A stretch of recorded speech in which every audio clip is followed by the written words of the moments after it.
വിശുദ്ധ യൂദാശ്ലീഹായുടെ നൊവേന.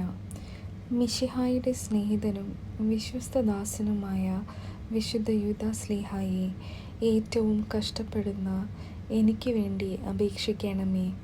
യാതൊരു സഹായവും ഫലസിദ്ധിയില്ലാതെ വരുന്ന സന്ദർഭത്തിൽ ഏറ്റവും ത്വരിതവും ഗോചരവുമായ സഹായം ചെയ്യുന്നതിന് അങ്ങേക്ക് വിശേഷവിധിയായി കിട്ടിയിരിക്കുന്ന അനുഗ്രഹത്തെ അങ്ങ് ഉപയോഗിക്കണമേ.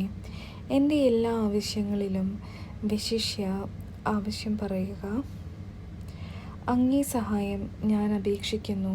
ഭാഗ്യപ്പെട്ട യൂദാശ്ലീഹായെ, അങ്ങേ അനുഗ്രഹത്തെ ഞാൻ സദാ ഓർക്കുമെന്നും അങ്ങേ സ്തുതികളെ ലോകമെങ്ങും അറിയിക്കുമെന്നും ഞാൻ വാഗ്ദാനം ചെയ്യുന്നു. ആമേൻ. ഈ പ്രാർത്ഥന 9 ദിവസം 9 പ്രാവശ്യം അടുപ്പിച്ച് ചൊല്ലുക. ഒരിക്കലും ഫലം കാണാതിരിക്കില്ല. ആമേൻ.